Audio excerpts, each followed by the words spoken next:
Assalamualaikum warahmatullahi wabarakatuh. Alhamdulillahirabbil alamin.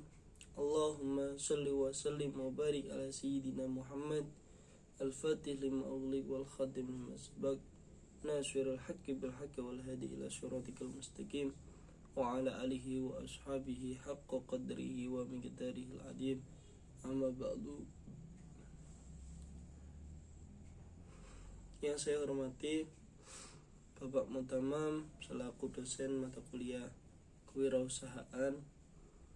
Yang saya hormati pula teman-teman dari mata kuliah kewirausahaan. Di sini perkenalkan, nama saya Muhammad Afan Ridho, NIM 2119070. Akan sedikit memaparkan materi dari buku Bukhari Alma yang direkomendasikan untuk diulas sebagai tugas UTS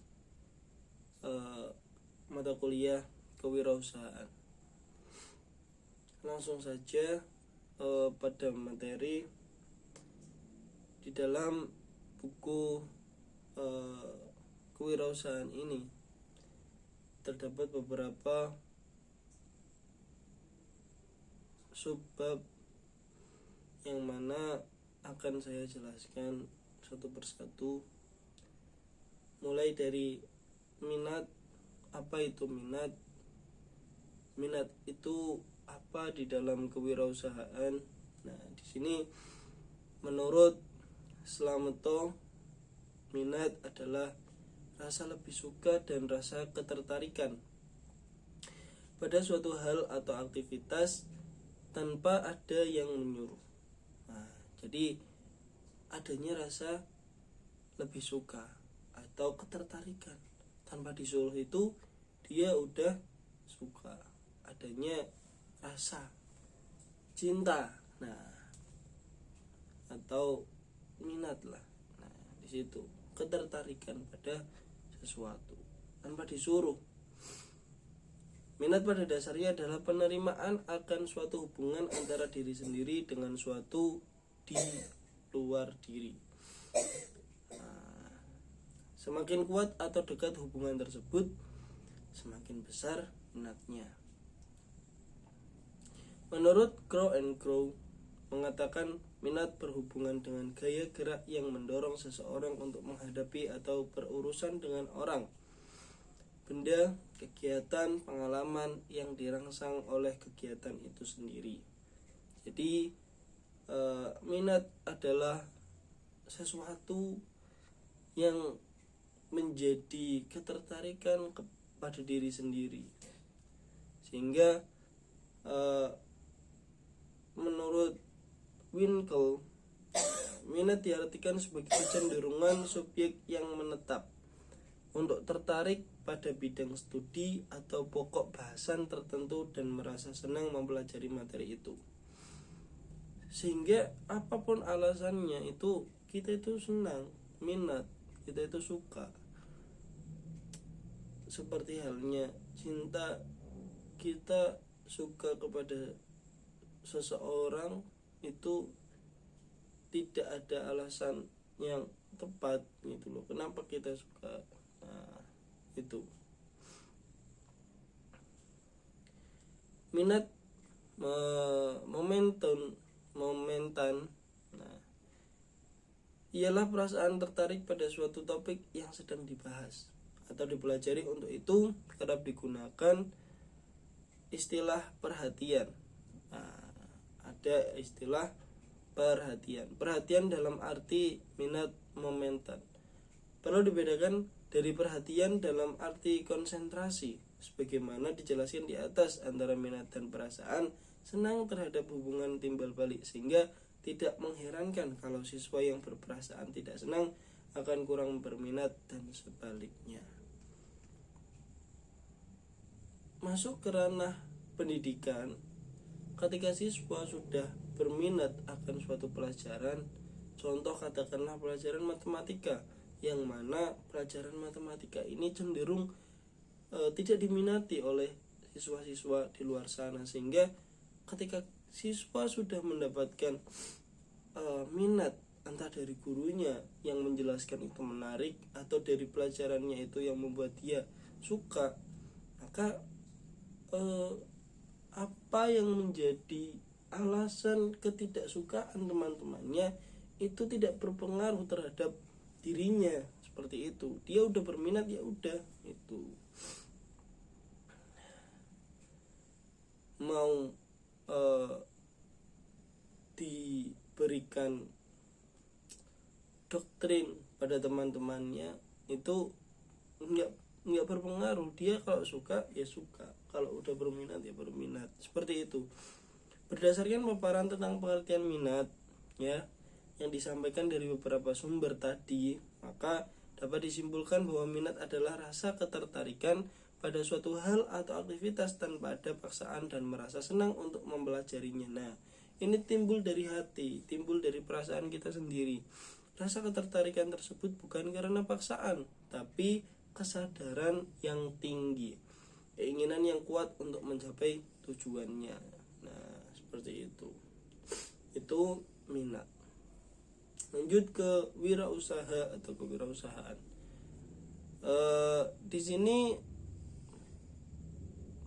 wirausaha itu adalah orang yang melihat adanya peluang kemudian menciptakan sebuah organisasi untuk memanfaatkan peluang tersebut. Jadi di sini wirausaha itu sebenarnya banyak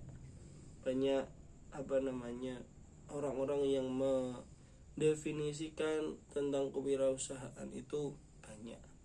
Di sini salah satunya adalah orang yang melihat peluang sehingga memanfaatkan peluang tersebut untuk menciptakan sesuatu hal yang bisa bermanfaat. Nah, di sini pintarnya seorang wirausaha untuk mengolah keadaan menjadi sebuah media untuk mendapatkan uang. Itu dia pintar dalam mencari celah, seperti itu. Kewirausahaan adalah proses menciptakan sesuatu yang lain dengan menggunakan waktu dan kegiatan disertai modal dan risiko, serta menerima balas jasa dan kepuasan serta kebebasan pribadi.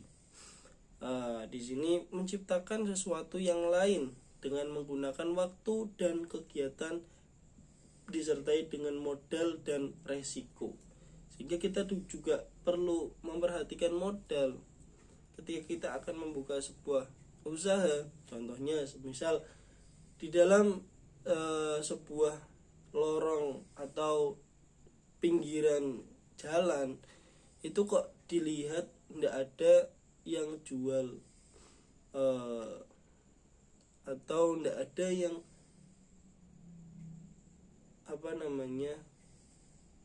membuka lapangan tambal ban. Di sini kita tahu bagaimana cara menambal ban, seperti apa itu kita tahu. Nah, di situ kita memanfaatkan tempat.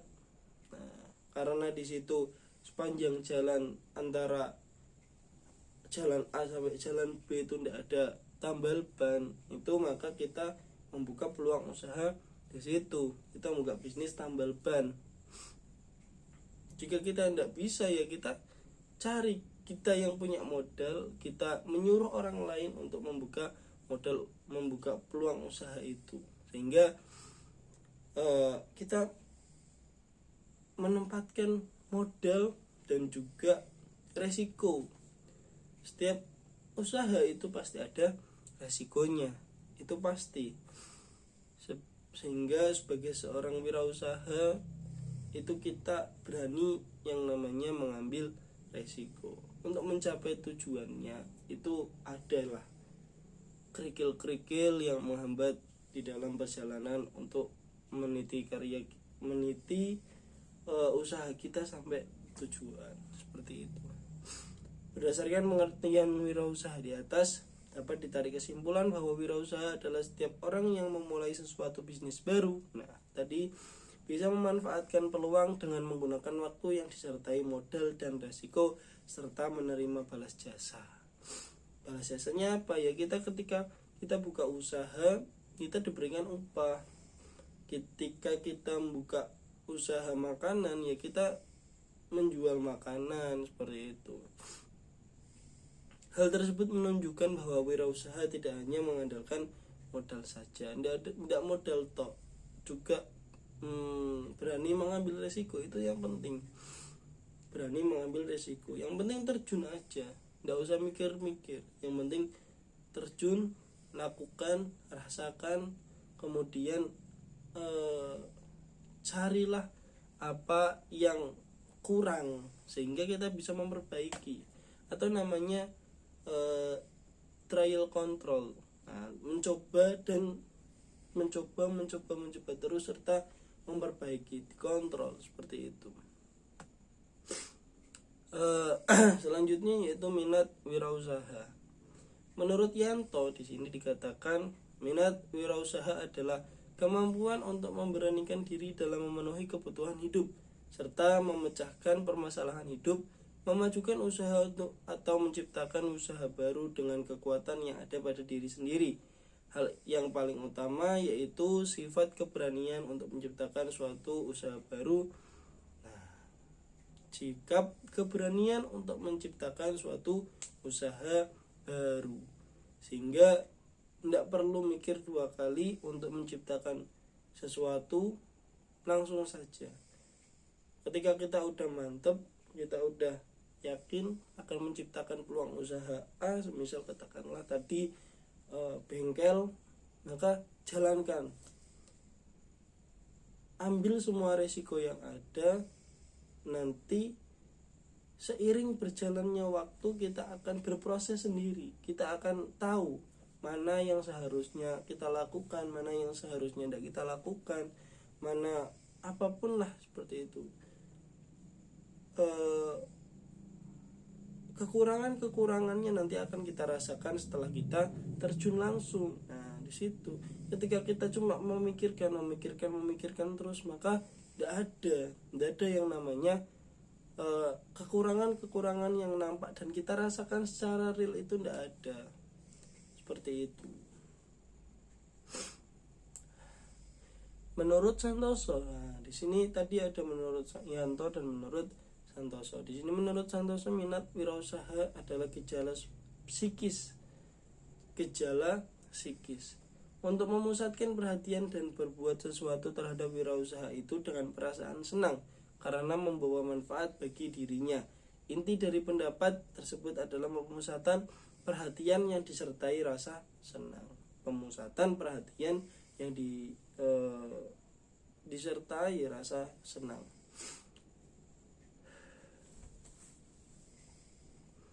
Penelitian Ari Subandono, minat wirausaha adalah kecenderungan hati dalam diri subjek untuk tertarik menciptakan suatu usaha yang kemudian mengorganisir, mengatur, menanggung resiko dan mengembangkan usaha yang diciptakan tersebut.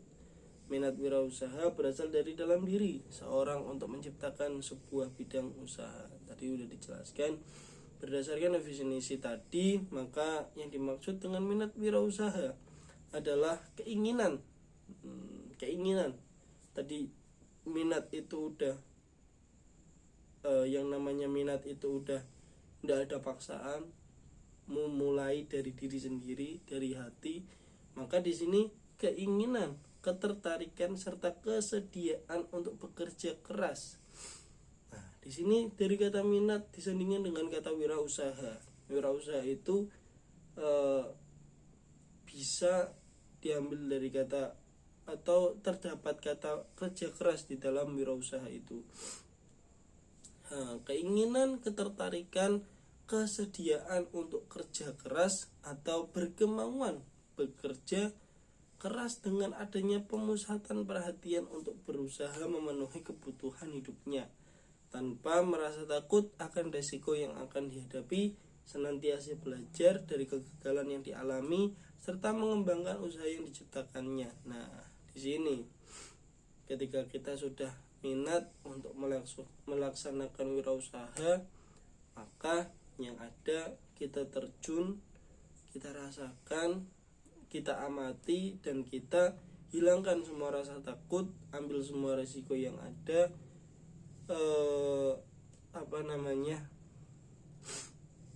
kembangkan usaha itu dengan sebaik mungkin, dan juga produktif, inovatif. Nah, di situ kuncinya. Kreatif, produktif, inovatif. Kita generasi milenial harus kreatif, memanfaatkan media yang ada sehingga kreatif dalam bidang apapun yang akan kita mulai, apapun yang akan kita rintis ke depannya, kita harus mulai bisa berkembang dengan media zaman sekarang atau memanfaatkan teknologi zaman sekarang. Terus juga kita harus produktif. Nah, produktif di sini maksudnya bagaimana? Kita terus berkembang, terus memproduksi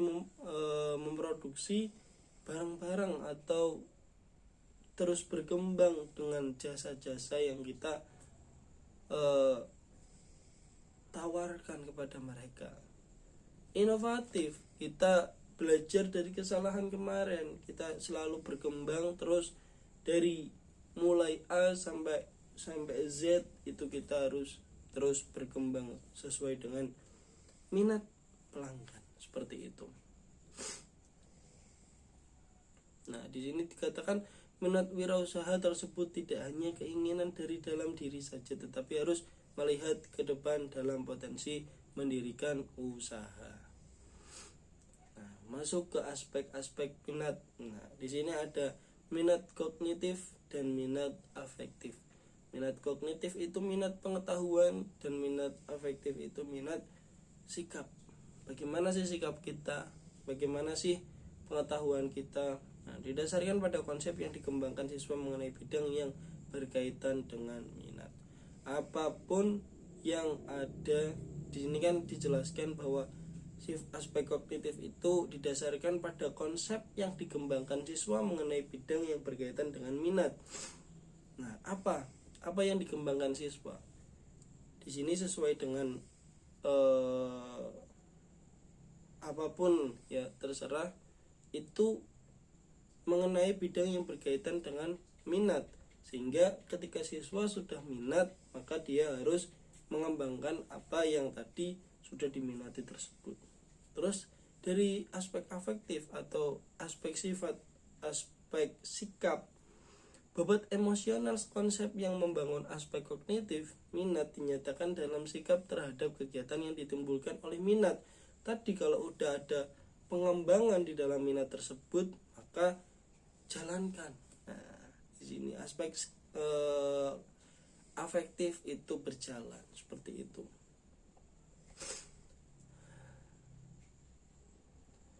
Selanjutnya ada minat adalah sebuah aspek psikologis yang dipengaruhi oleh pengalaman afektif yang berasal dari minat itu sendiri. Aspek-aspek minat dijelaskan oleh Bentrick dan Shang sebagai berikut, yang mana yang pertama adalah sikap umum terhadap aktivitas, yaitu perasaan suka, tidak suka, setuju atau tidak setuju dengan aktivitas, umumnya terhadap sikap positif atau menyukai aktivitas. Selanjutnya ada kesadaran spesifik untuk menyukai aktivitas, yaitu memutuskan untuk menyukai suatu aktivitas atau objek. Memutuskan untuk menyukai aktivitas atau objek.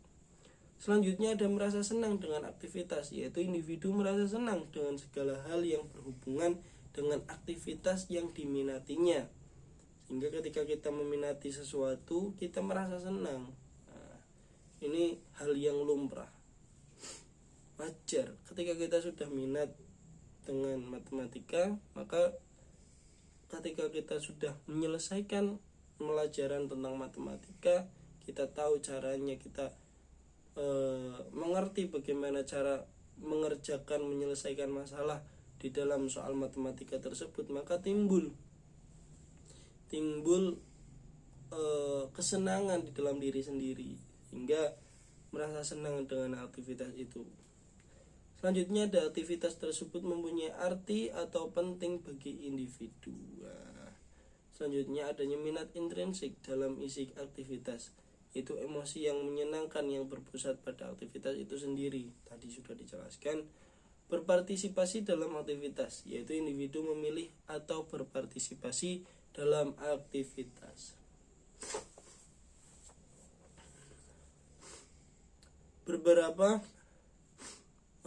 Berdasarkan beberapa pendapat tadi, dapat disimpulkan bahwa aspek-aspek minat menimbulkan daya ketertarikan.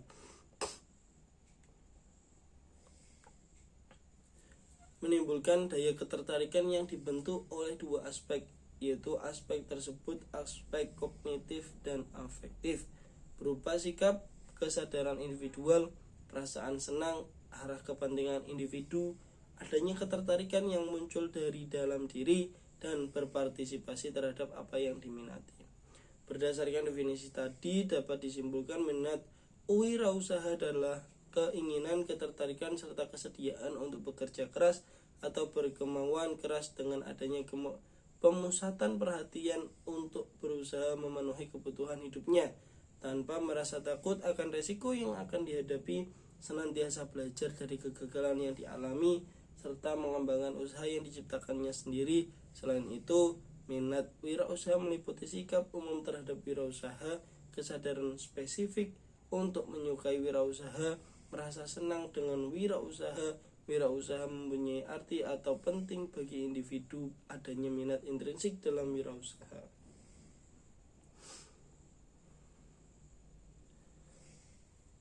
Selanjutnya, ada cara menjadi seorang wirausaha yang sukses. Cara menjadi seorang wirausaha yang sukses itu bagaimana sih caranya?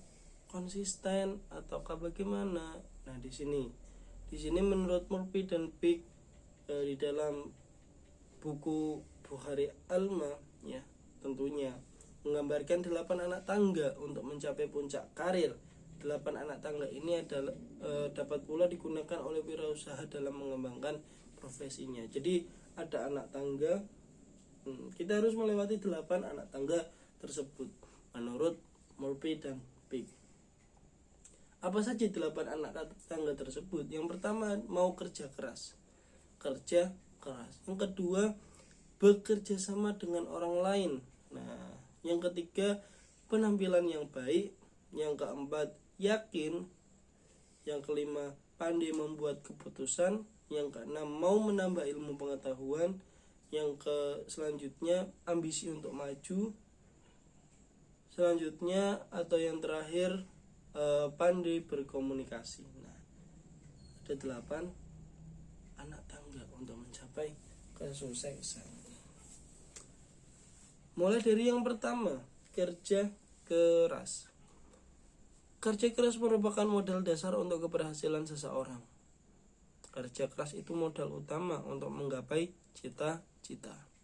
Demikianlah setiap pengusaha yang sukses selalu menempuh saat-saat harus banting tulang dalam merintis perusahaannya. Sikap kerja keras harus dimiliki seorang wirausahawan. Kita itu sebagai laki-laki khususnya, dan juga perempuan, karena saya laki-laki ya sudah menjadi kodratnya laki-laki untuk bekerja keras untuk mencapai tujuan kita, yang mana kita akan mengalami fase-fase yang namanya harus kerja keras. Nah, berdasarkan pemaparan tadi, kerja keras merupakan sikap yang pasti dijalani. Nah, sebuah usaha dijalankan perlu kerja keras untuk mencapai kesuksesan. Kerja keras juga perlu memperhatikan stamina dan waktu. Jika bekerja keras tanpa memperhatikan waktu dan istirahat, maka akan membuat kacau sebuah usaha. Kita juga harus pandai, harus pintar memanage waktu. sehingga apa yang kita usahakan itu terencana. Jika kita hanya fokus pada satu titik, maka kacau. Kita harus tahu beberapa titik di mana apa saja yang harus kita amati. Apa saja yang harus kita amati, apa saja yang harus kita rencanakan. Kita harus, dan juga jangan lupa istirahat, sebab hal yang paling utama di dalam berwirausaha itu sendiri yaitu diri kita. Ketika diri kita terlalu capek, maka timbulnya akan sakit. Sehingga ketika kita sakit, apakah kita mampu untuk menjalankan bisnis kita? Tentunya tidak. Maka modal utama dalam berwirausaha adalah kesehatan. Yang kedua adalah kerja keras. Bekerja sama dengan orang lain. Kita itu harus bekerja sama, sehingga apa yang ada di dalam otak kita atau ide-ide yang di dalam otak kita itu tercurahkan kepada orang lain, sehingga akan menimbulkan atau kalau di dalam budaya itu ada akulturasi budaya, sehingga akan adanya perpaduan antara pemikiran dua orang. Bekerja sama dengan orang lain. Perbanyaklah teman di bawah atau di atas kita. Dengan bekerja sama dengan orang lain, maka tujuan akan mudah tercapai. Inilah yang disebut manajemen, yaitu ilmu atau seni menggunakan tenaga orang lain untuk mencapai tujuan yang sudah ditetapkan. Berdasarkan paparan tersebut, sebuah usaha tidak mungkin dijalankan sendiri. Tidak mungkin seorang wirausaha harus bekerja sama dengan orang lain untuk mendapatkan hasil yang lebih. Kemampuan seseorang pasti ada batasnya. Tadi kemampuan seseorang itu ada batasannya, hingga dibutuhkan orang lain untuk membantu sebuah usaha. Kerjasama dengan orang lain juga dibutuhkan sifat saling percaya. Kita harus punya sifat saling percaya, tapi juga kita penting juga yang namanya memilih orang yang dapat dipercaya.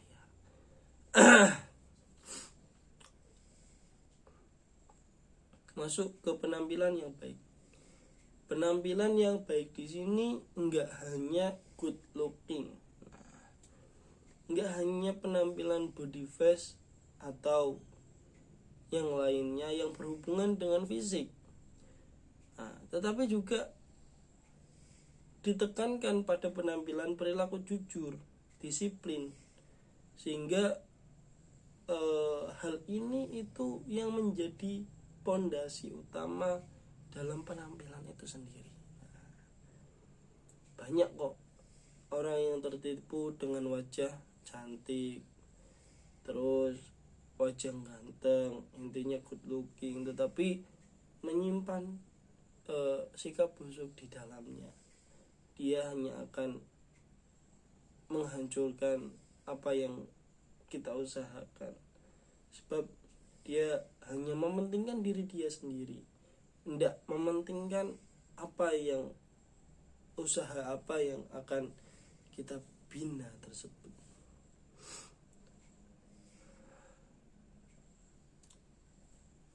Selanjutnya yang nomor 4 itu ada yakin. Tadi ada kerja keras, terus ada bekerja sama dengan orang lain, terus ada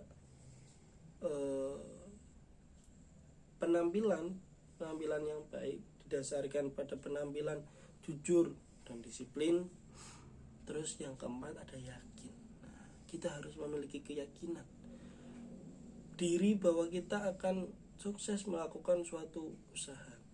Yakin dapat diterapkan dalam tindakan sehari-hari, meliputi melangkah pasti, tekun, sabar, tidak ragu. Berdasarkan paparan tersebut, keyakinan akan membantu seseorang wirausaha mempertahankan pendapat atau langkah yang diambil. Keyakinan yang kuat dapat mengatasi segala macam permasalahan dalam berwirausaha, karena ada dorongan kuat dari dalam individu itu sendiri. ketika kita akan memulai usaha, kita sudah memulai usaha, yakinlah pada diri kita sendiri, sebab itu merupakan dasar atau pondasi awal. Kalau di dalam bangunan rumah itu ada pondasi awal, cor-coran. Nah, itu yakin itu merupakan cor-coran utama kita yang akan terus membuat kita berdiri dari apa yang sudah kita buat. Yakin apa yang sudah kita buat itu pasti akan sukses. Dan juga tawakal, kita harus mengimbangi keyakinan kita dengan tawakal kepada Allah Subhanahu wa taala. Karena kita agamanya Islam, kita harus